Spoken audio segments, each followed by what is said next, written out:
Breaking news, your World War III update. We got stuff to talk about today that I guarantee you're not going to hear anywhere else, at least not all in the same place in the same video. Let's get right to it and connect some dots. F-16s will arrive in Ukraine on May 5th. This is going to require a degree of interoperability with NATO that is likely going to thrust NATO into direct conflict with the Russians. This, paired with about a half a dozen other data points that we will discuss in more depth, are going to culminate into a direct confrontation with Russia, likely in the beginning of May. It could all go down in the next couple weeks, or at least the starting point of it all. Now, we also have to talk about Ukraine getting permission to attack Russia with NATO weaponry. Russian oil refineries hit again. Ukraine recruiting schoolgirls to fight. Yes, you heard correct. Britain pledging that they may well send troops now officially into Ukraine. Everything is lining up as we laid out for the last few months to culminate right around May at the peak of steadfast defender.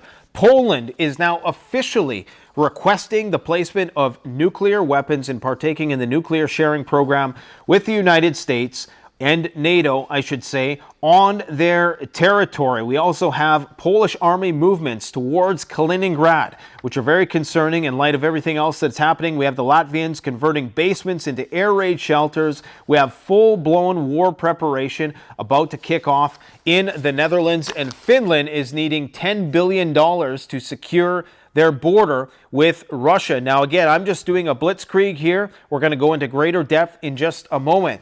LA nuclear exercise workshop that has just taken place in the last couple days. We're going to talk about the outcome of that workshop. Not surprising to me, but the outcome for the civilian population will make some of your jaws probably hit the floor, unless you're like me and you're informed about these things, which most of you are, and you're probably going to say, well, we expected that much.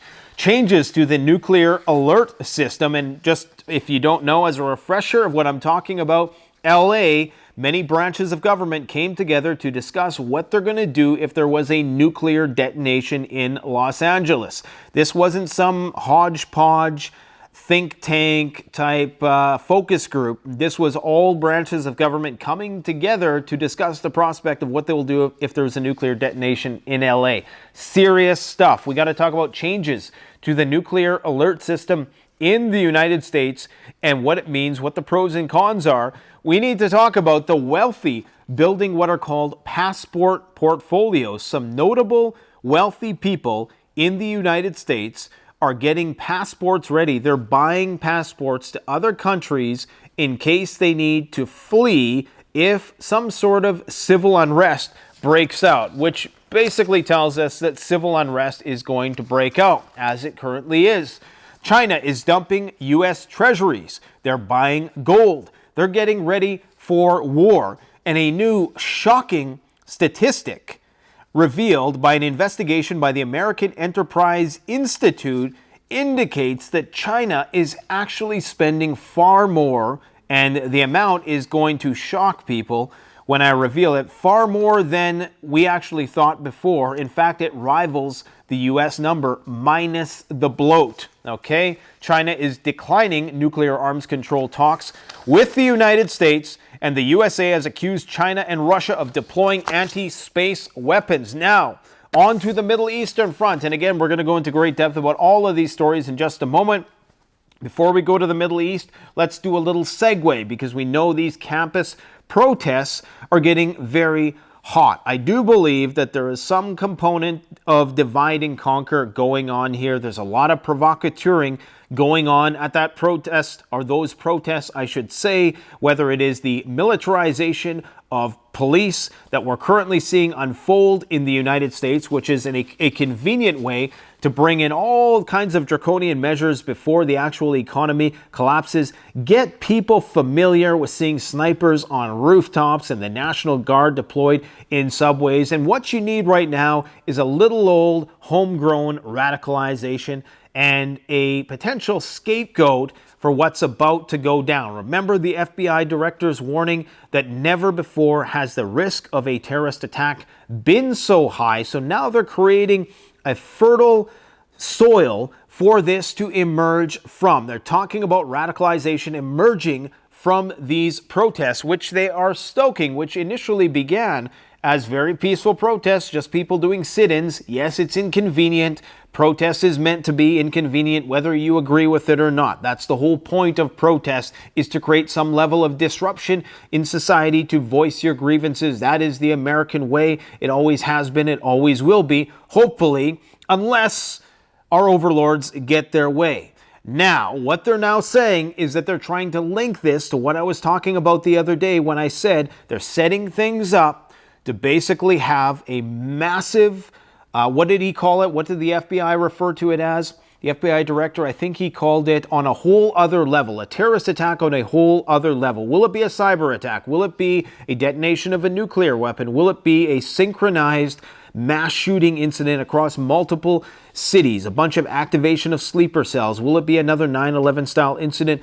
We don't know, but what we do know now is they're already trying to draw the connection between what is going on with these protests, and they've already tried to associate it with what acquaintance of mine is calling the quadriga of challengers. Is that what he says? The quadriga of challengers. Or I guess you could, if you're from legacy media speak, let's just call them the axis of evil, right? Now, that's what they're going to try to link it to. The Gaza Strip dock, which the U.S. is erecting, Lloyd Austin just admitted that this is likely going to be a tripwire that will bring the United States into the war, and the Rafah invasion could happen any minute, literally any minute. And when that Rafah invasion starts, all hell breaks loose in the Middle East. Stocks were dumping like crazy yesterday. Everything was dumping. There was an everything sell-off. Gold, oil, you name it. People were getting out. Now, things have kind of calmed down a little bit today. Gold is back up again. Quite frankly, I think this is all just the calm before the storm. And I know we're always saying that. It's because it's one storm after another as of late. And quite frankly, this is why you don't see me doing updates as much anymore. I told you guys I'm probably going to be doing these things on the fly because I'm too busy actually preparing. Now, before we get into this, today's sponsor, I don't usually do this, but Peak Refuel, they've been, I don't want to say, they've been sending me a lot of emails, okay? And which is fine because I eat this stuff damn near every day. I feed this stuff to my kids. It's great stuff. It's a great prepper food. Lasts 5 years according to the package. Really, it's totally freeze-dried food in a Mylar bag. It's going to last 25 years plus. The best tasting freeze-dried food on the market, with the exception of some others that we've shown on the channel before. This is one of the most fast and convenient. Maybe not the stuff that you're going to be loading up into your bunker, but it's a great, quick meal replacement, healthy ingredients made with Nutristore ingredients. They're currently having a 15% off deal. Go through the link in the description. If you're in the United States, if you're in Canada, we've pretty much been cleaned out of Peak Refuel. There might be a few varieties left. I would encourage you to capitalize, use coupon code FOOD15 on the Canadian Preparedness website. And if you go to the Peak Refuel website, it's just, I think it's automatic. You get 15% off. Now, on to the important stuff. F-16s are going to be arriving in Ukraine after May 5th, according to, now when after May 5th, are we talking 2035? They're talking about May 5th, okay, after Orthodox Easter. Ukrainian Air Force spokesman Ilya Evlash predicted that Kiev could receive the first batch of advanced jets after Orthodox Easter. Last month, Evlash said that building bunkers for the jets will require colossal funds. Now, here's the kicker, all right? Here's what I think is going to happen. F-16s will be deployed from NATO countries, and you're going to have NATO pilots. There are probably lineups of guys getting ready to jump in the cockpit at a moment's notice. NATO, Air Force, retired, who are just itching to go to war with a high-intensity, peer-to-peer conflict to put their skills to the test. Maybe they watch Top Gun on repeat. I don't know, but I guarantee you, and this is not just me saying this. In fact, the day after, I should say, I first predicted this, I said that I guarantee you the people who are going to be flying these planes, they're not going to be Ukrainians. Why would you waste an F-16 on a rookie when the Russians are never going to know who's in the plane? And when you're going to have volunteers who probably waited their whole lives for this moment, for an opportunity to be shot out of the sky by an S-400 missile. I'm being facetious. They've waited their whole lives to have a peer-to-peer conflict, okay? And this is all on video. Guys from NATO countries saying that, yeah, I would volunteer in a heartbeat. Now, you're going to have NATO F-16s, NATO pilots flying from very likely NATO countries. They're talking about how, oh yeah, we're building bunkers and underground runways. And I'm not saying that's an impossibility because, of course, Ukraine has an extensive Cold War era infrastructure. For all we know, they already have underground runways. If they do, the Russians know about them because they were the ones that built them. So what we're going to see in and around early May, what do we have? We have Steadfast Defender reaching its apex. We have the Polish military exercises taking place along the Kaliningrad border. We have the Belarusians now saying that they have dozens of Iskander nuclear missiles on high alert near the borders with NATO. Of course, Belarus right on the border with numerous NATO countries. We have the Poles requesting nuclear weapons. We have the F-16s being introduced. We have the introduction of long-range missile systems that the Ukrainians are now authorized to use deep inside Russian territory. Now ask yourself this question: why is the price of oil declining when you have Russian oil refineries being hit day after day after day? We have the collapse of the Ukrainian front lines. We have Britain saying that they're going to have to be putting in troops into Ukraine. We already know there's troops there. It's already basically been normalized that NATO troops, not mercenary troops, but actual NATO troops are in the ground fighting against the Russians as we speak. So we know all of these things are converging at the exact same time.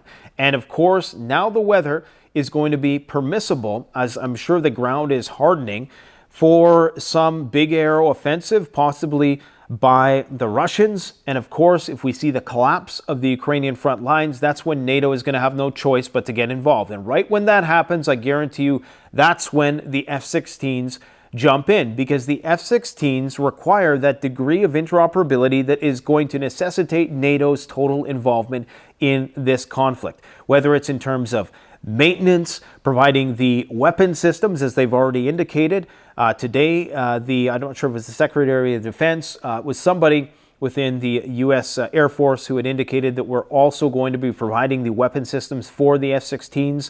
The biggest concern has been is that the F-16 is a platform for nuclear weapons. So my friends, it's all getting ready to culminate in the coming days ahead. And Ukraine has been authorized to use weapon systems to target inside Russia. So if they start using the F-16s to target inside Russia, then we got big problems, because we know there's a good chance that these are not being deployed from inside of Ukraine. Now, I'm not sure if I mentioned this, but as we speak, the news just came out that there were some big attacks inside of Odessa.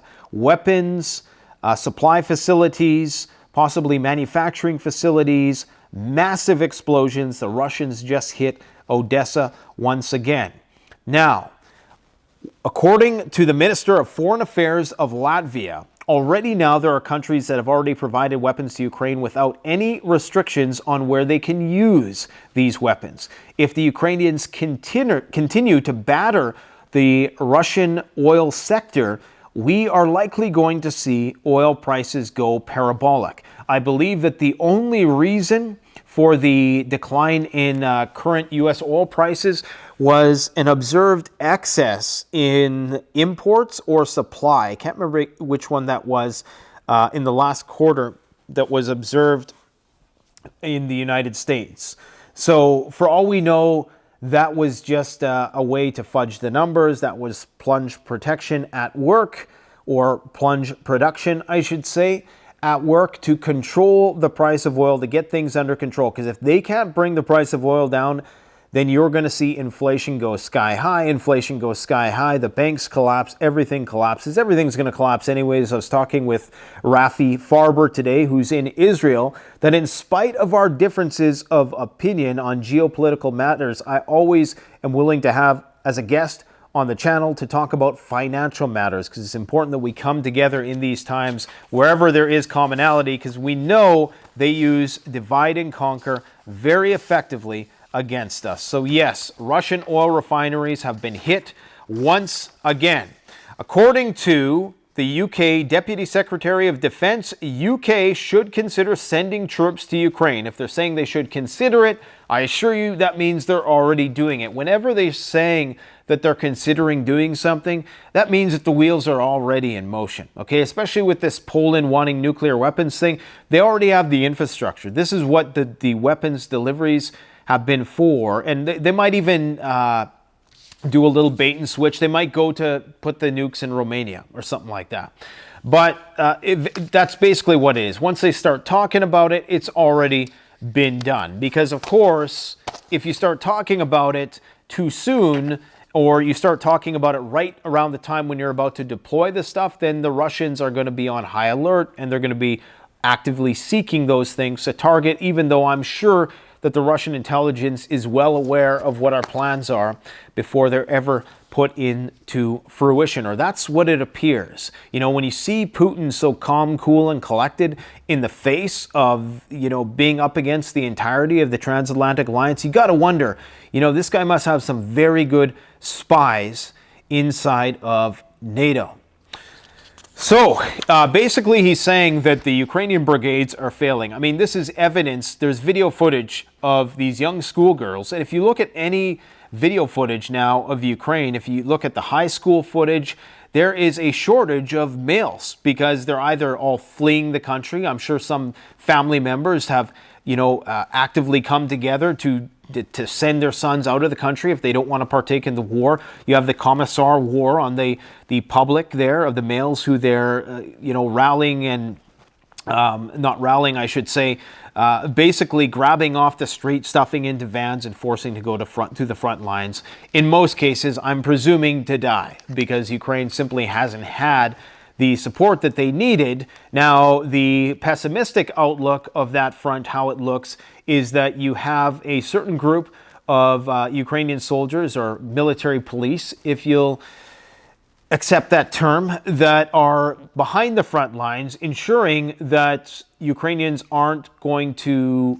turn around and retreat from the front lines. And if they do, rumor has it, it doesn't end well for them. And if they try to surrender to the Russians, who have offered secure lines of communication that Ukrainians can surrender to, then they're able to do that. But it's not looking good. So for these reasons, Deputy Secretary of Defense of the UK is requesting that the UK send in troops to fortify the rear to free up more troops for the front line in Ukraine. Of course, they're always going to say, we're not going to send guys to the front line, but ultimately, you know, that's exactly what's going to happen. Some are speculating that there's a big Kharkov offensive coming very soon as well. That's what's going on the Ukraine front. We got to get through this because I got to go right away, guys. Poland wants nukes. Official requests NATO nuclear weapon placement amid Russian nuclear threats. Okay, so already the countries that have American nuclear weapons in them are Germany,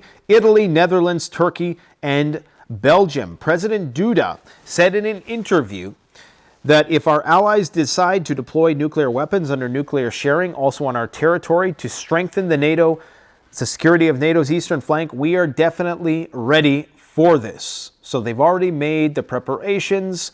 They've gotten everything ready to accept these nuclear weapons. Now, the Polish army has been observed doing their steadfast defender exercises near the border with Transnistria. And the culmination of this exercise is going to be between May 4th and May 6th. Between May 4th and May 6th. So here we have this date, May 5th, once again, when we're told by the spokesperson for the Ukrainian Air Force that we're supposed to get F-16s. And at that same time, we have this military exercise, which is going to be conducted on that day that tells me that there is a high risk for some sort of altercation to take place. Latvians are being encouraged to convert their basements into air raid shelters in case of Russian attacks. Now, if Latvia gets attacked, of course, they are a NATO country.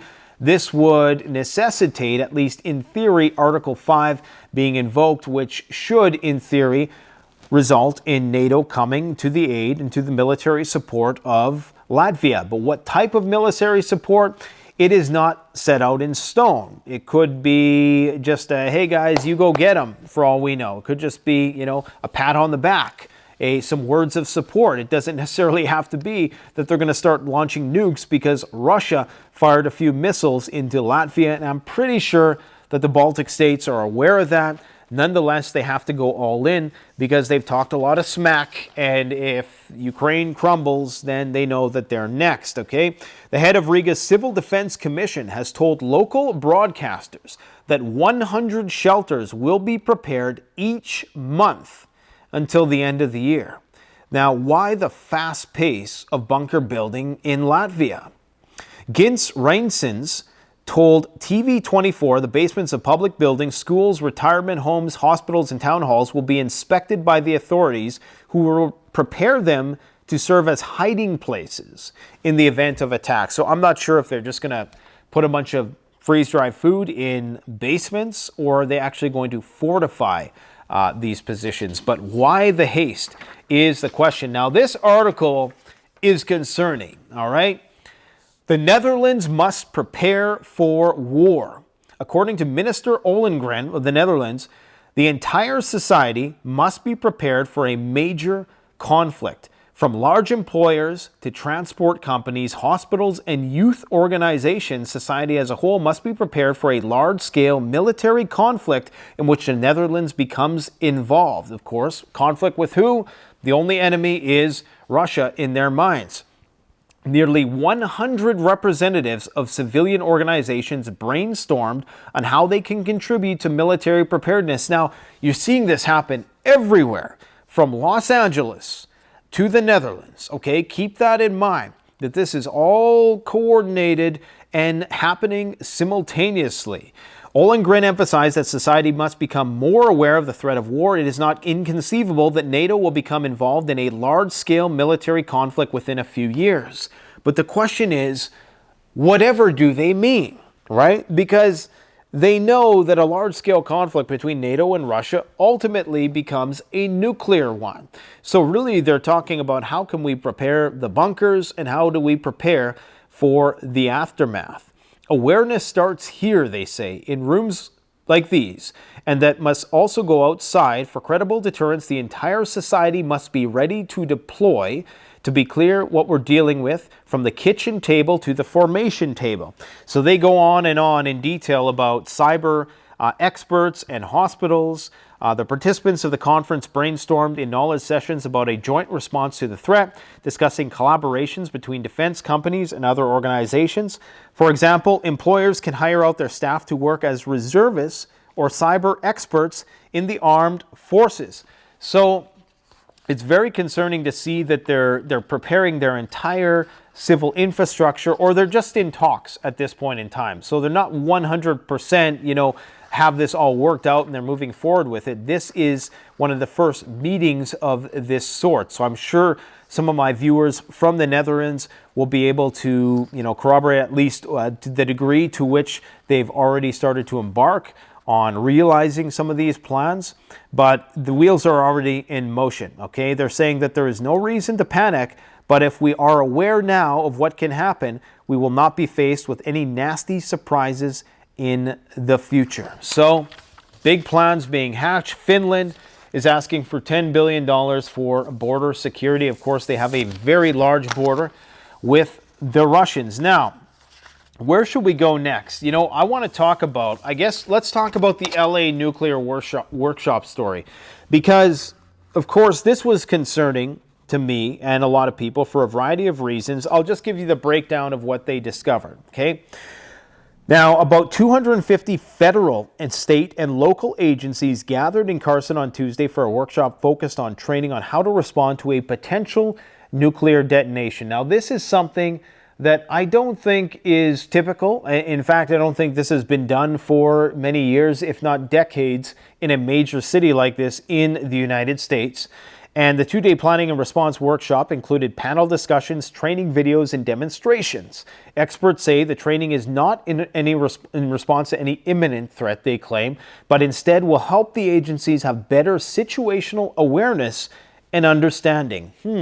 We hope and pray that an event like this will never happen, but the reality is the world is less stable today, and I'm guessing that they would only do this if they knew that something was coming, or if they knew that the threat was very real, especially a limited nuclear attack. Now, if they were just preparing for MAD scenario, mutually assured destruction with Russia, I don't think they would be creating any public awareness campaign at all, because they know at that point in time there won't be much they can do.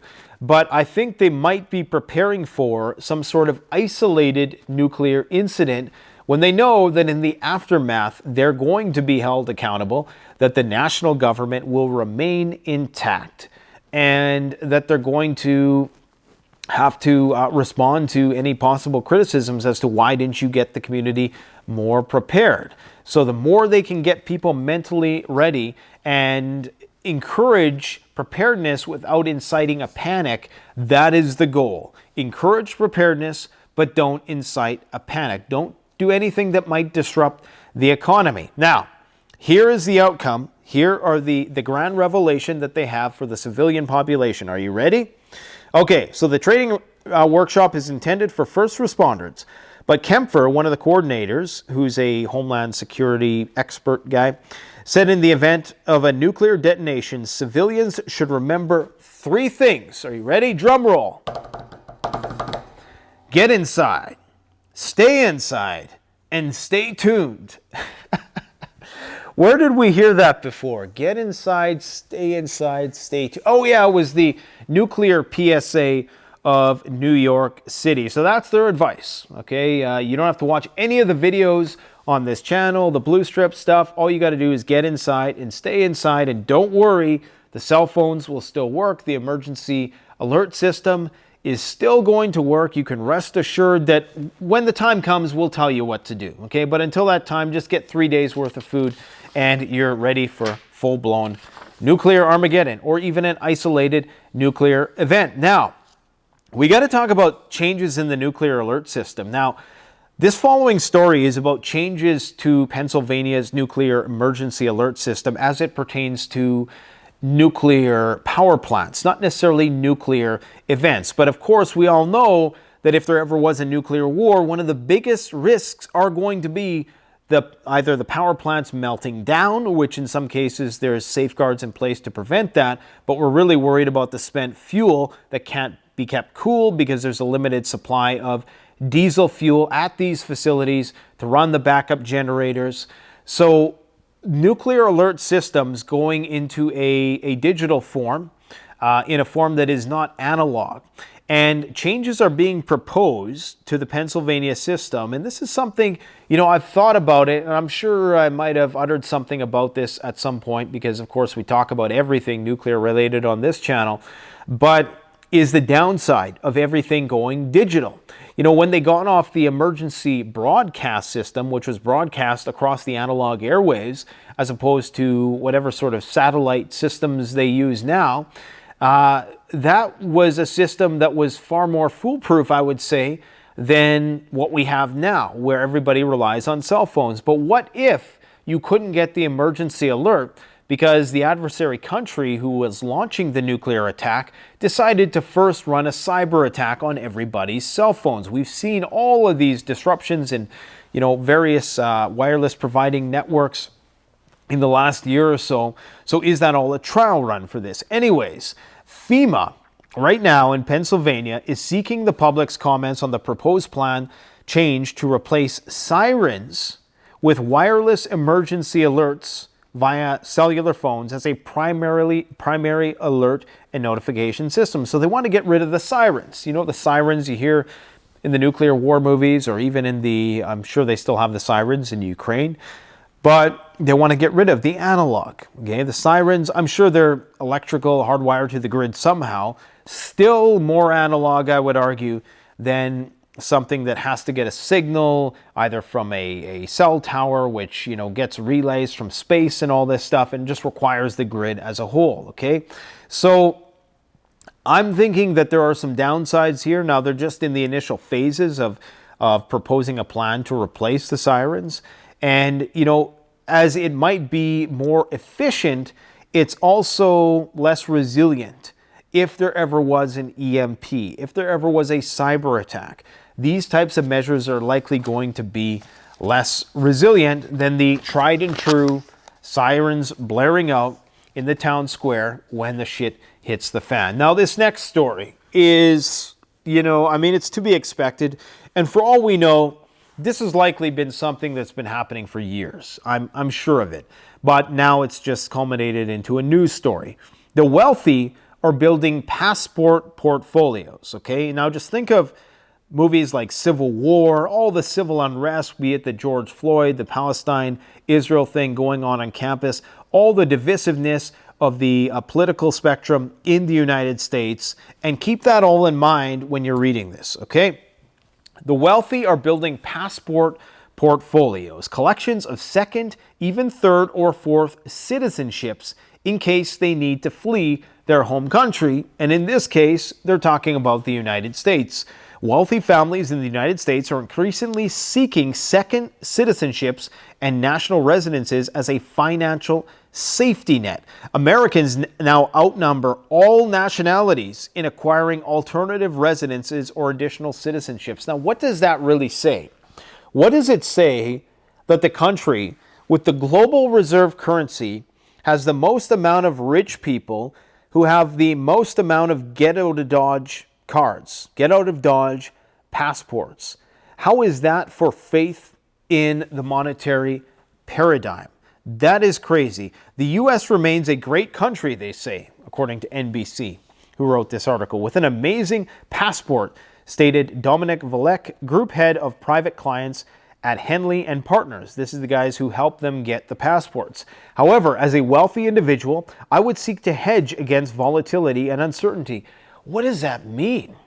So you're going to leave America because you think it's going to descend into a degree of civil unrest that would necessitate your leaving the country? That's pretty extreme. Diversification is well understood in wealth management. It makes sense to diversify one's citizenship and residence when possible. Yeah, diversify your portfolio, but diversify your allegiance to other countries? This is something that I think requires a bit of public scrutiny and debate. Recent examples of prominent individuals acquiring second citizenships include billionaire tech investor, guess who? Peter Thiel. The guy who, was it him or was it Sam Altman who wanted to do the eye surgery because they're worried about shit hit the fan? We know that Peter Thiel is a super prepper. Okay, guy's got properties all over the place. From New Zealand, probably owns several islands in places we'll never know. He also obtained a citizenship, as I said, to New Zealand. Former Google CEO Eric Schmidt. So all these guys are multinational. They're all, dare I say, globalists. They have no allegiance to any country, but they're willing to exploit and milk that country while the getting is good. But when the getting gets bad, they're going to bail to a place that they deem to be a safe haven, probably economically, but even for their own actual physical security. While the wealthy are not abandoning their American citizenship en masse, a small number of Americans do renounce their citizenship each year, primarily due to tax filing, blah, blah, blah. Okay, so they go on here and they tell you the price. How much does it cost to get another passport? In Europe, because if you can get into Europe, into anywhere in the Euro, you can kind of freely travel within countries. So basically a ticket into Europe is, a ticket into any country within Europe is potentially a gateway into Europe as a whole. It's 500,000 euros, approximately $541,000, which is chump change to guys like, Thiel. I'm sure these guys have a whole Rolodex full of passports. Golden Visa, Malta provides a golden visa for 300,000 euro investment in real estate, but quite frankly, I don't know why you would want to go to Europe at this point in time, considering that their DEFCON level is likely much higher than ours, and they're also going to be dealing with all other types of industrial austerity pressures that is going to likely create even more civil unrest there before it comes here. So I can see these guys preferring the European climate right now to the American one.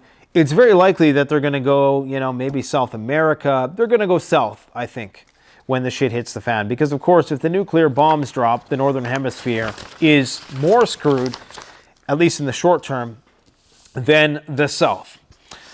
Okay, so China. We've been talking about China a little bit recently, but basically, here's what you need to know. They're getting ready for war with the United States. They are dumping U.S. treasuries. That has been the trend for about 10 years now. Of course, they have to do this slowly. They can't do it all at once, because if they do it all at once, they not only shoot themselves in the foot, but then that implodes the dollar, essentially. It basically devalues the dollar because they're dumping all these dollars onto the market. So they're getting prepared for war by stockpiling all of the things that you would need during wartime: metals, copper, grains, oil, aluminum, lithium. Okay, they're getting ready, and their actual military spending, according to an investigation by the American Enterprise Institute, is actually around $710 billion. Okay, so, but think, they don't have the bloat. They don't have to sustain all of these strike carrier groups that are floating all around the world. I can't imagine how much money goes just into not only paying the wages of all the guys on these ships, which is actually probably, when I think about it, that's probably not where the bulk of the expense comes from. Just from running these ships is in the billions of dollars. That's where I'd say the bulk of the budget. Then you have, of course, I'm not sure if in the military budget that includes veterans benefits or not, but there's just a lot of bloat, okay? And there's a lot of profiteering, and the Halliburtons of the world, the military-industrial complex is very dug in the United States, and China probably doesn't have that same problem. So what they're spending $710 billion on is likely what we're getting for like $100 billion. So just imagine, when they officially reveal, when the war actually starts, that's what when we're going to be able to see what China actually has. Now, what we're starting to realize is that whenever there's a war, we're always lied to about what's actually happening. And the fog of war is very thick, which is why, can we even trust any of the numbers on Wikipedia about previous wars? Really? With the exception of maybe, the Vietnam War, the United States numbers, can we really trust any numbers from any wars on the other side or projections? For all we know, the numbers are way off. You have Zelensky claiming that only 33,000 Ukrainians have died. Now, I'm not going to make any sort of official statement about what I believe about that, but a lot of people suspect it's a hell of a lot more than that if you're having collapsing Ukrainian front lines and you're basically having to get guys against their will to go and fight and die on the front lines. Something doesn't add up with respect to that. China has increased their gold reserves by 17%. Some speculate that the actual amount of gold in China is getting close to what the United States has. China, some sources indicate 5,400 tons compared to the United States 8,200 tons. Now, China is also one of the biggest miners of gold, so they don't have to disclose that. We don't know how many nukes China has. We don't know how much stockpile of whatever. We don't know how much gold they truly have. Maybe they got 10,000 tons and they're not telling anybody because they don't want to crash the price. Who knows? But we do know they're the ones who are buying all the gold. So something is definitely going down with that. China has declined more nuclear arms control talks. China has rejected U.S. efforts. Now, this is according to U.S. officials, so this could just be propaganda, but I don't doubt it, considering Taiwan is about to get $8 billion in U.S. weaponry to fight the Chinese. The Biden administration had proposed common sense steps that addressed fundamental risks for conflicts and uncontrolled escalation in the nuclear and space domains. This included improving crisis communications with Beijing, instituting pre-launch notifications, and strategic ballistic missile test launches. Now, why wouldn't China want to do this? Because what they're trying to do here in the United States, if you're looking at this from the Chinese point of view, they're trying to basically create the conditions so that we can go to war with you via proxy in Taiwan, and we're gonna be cool, right? So we don't have to go nuclear on this, right? That's the kind of guarantees they're trying to get, which is not going to work with the Chinese. I mean, maybe the Chinese will play along a little bit, but you need to understand that a lot of this diplomacy, I'm not sure if there's a term for it, but it's just diplomacy for the sake of keeping your enemies close. But a lot of adversarial countries will do this kind of diplomacy, not only because it's good for public relations and for how you're perceived on the international scene, that you're not a rogue state just acting independently, that you can in fact be trusted, or you're trying to you're attempting in the very least to try to create some dialogue. But really what it's all about is just keeping your enemy close until the moment of backstabbing occurs. Just like the Saudis and the Iranians right now. People are cheering the potential positive diplomatic relations between those two countries, but I'm pretty sure when you have the Saudis, who are holders of some of the largest stocks of American military equipment, and of course have those military partnerships with the United States, of course, they are the ones who are the cornerstone of the petrodollar. I'm pretty sure that that's all a facade. I'm pretty sure that both countries are just trying to, play the part for now, but they both know, everybody knows that the big backstab is coming at some point. John Plum, Assistant Secretary of Defense for Outer Space Policy, has accused, so this guy's close to the problem, all right, accused Russia and China of creating and deploying anti-space weapons. Remember all that space rhetoric around Russia putting nukes in space? There was something to that. There still is something to that, and I assure you it is going to play into things when the shit pops off in the near future. Now, radicalization, domestic homegrown terrorist threats. We are going to see, I believe, all of these protests are fertile ground for what is going to be claimed to be a homegrown terrorist-style incident. Now, from what I can see from the footage, okay, some people are just, going on and on about this, like, okay, it's just another American protest, man. They're not burning cities down. This is not Kenosha. This is not, one of those BLM protests where they're burning police stations down. This is people in a university campus doing a sit-in, which, yes, it's an inconvenience for certain people. Now, people are going to play the victim card but this is what protest is about, man. So what you're having, and I'm not saying I necessarily agree to everything that the protesters claim, and I'm not saying that these protests haven't been co-opted to a certain extent, but if you're okay with snipers on the rooftops of public buildings, I know some of these universities are private, of course, but I think you get what I'm saying. If you're okay with that level of militarization of police, eventually those guns will be turned against you. And history shows that right when you do that, right when you go to that level, I think Gandhi has a quote, once they fight you, basically you've won. I can't remember how the full quote goes, but it's something to the effect of, first they laugh at you, then they fight you, then you've won. I totally butchered it, as I usually do with those kind of things.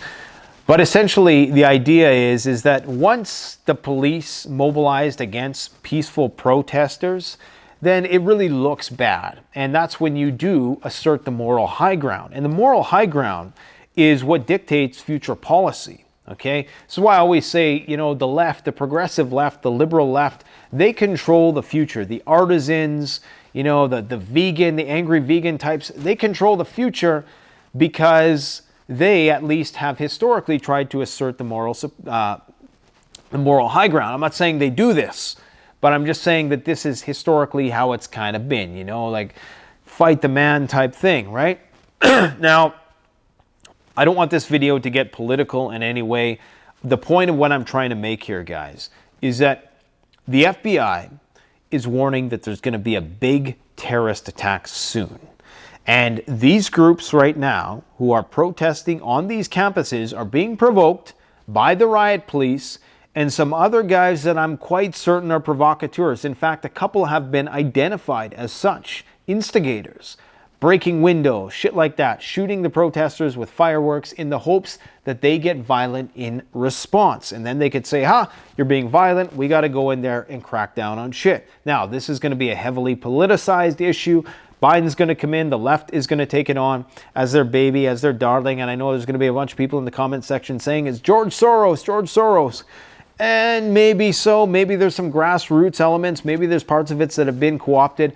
I'm not going to get caught up in that because, quite frankly, in the next few days, everybody's going to forget about it unless it morphs into something else, which it will, because the way that we deal with these crises always backfires, okay? If you want to make a protest grow, send in the riot police, especially in spring when things are just starting to warm up. But don't be surprised if we don't see some big attack happen and they blame it, or that they at least try to associate it with the protests that are going on. Now, Lloyd Austin today said something pretty crazy that we all knew was going to happen. We all knew that this aid distribution pier that they're creating there, this dock, this makeshift dock off the coast of Gaza, we all knew that this was going to be a potential tripwire for American troops to be brought into the conflict, but he basically outright says it. Secretary of Defense Austin foresees a potential conflict with U.S. troops and Gaza forces soon. This is for the U.S. to get a foothold in the Middle East so that when the war with Hezbollah begins, and I don't see how Lebanon and Iran don't see what's happening here. They don't see the move, the mission creep. This is a very telling moment. Mr. Secretary, this is Senator Gates, questioning Secretary of Defense Austin, because you said something that's quite possible that could happen. Shots from Gaza on our service members, and then the response are armed service members shooting live fire into Gaza. That is the possible outcome here, right? So that we can become the Port Authority and run this pier, right? Secretary Austin said that is correct. So that is a risk, and you know it's going to happen, especially with the Rafah invasion looming.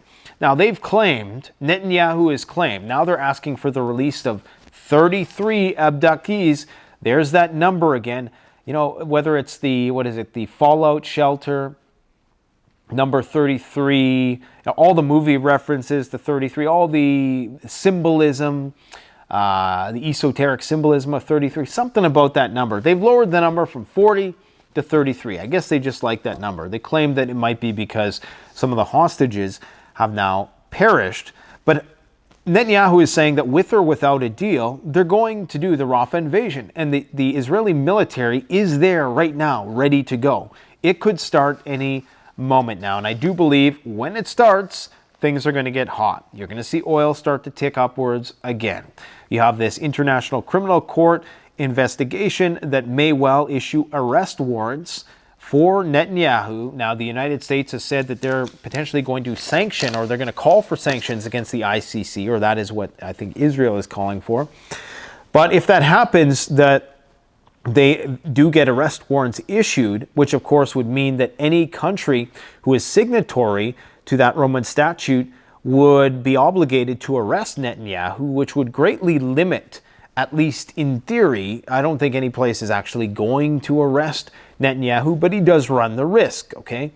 So it greatly impedes their political and diplomatic capability around the world. Now they're threatening the Palestinian Authority because they are claiming that it's the Palestinian Authority who is, for the most part, the lapdog of Israel and the United States.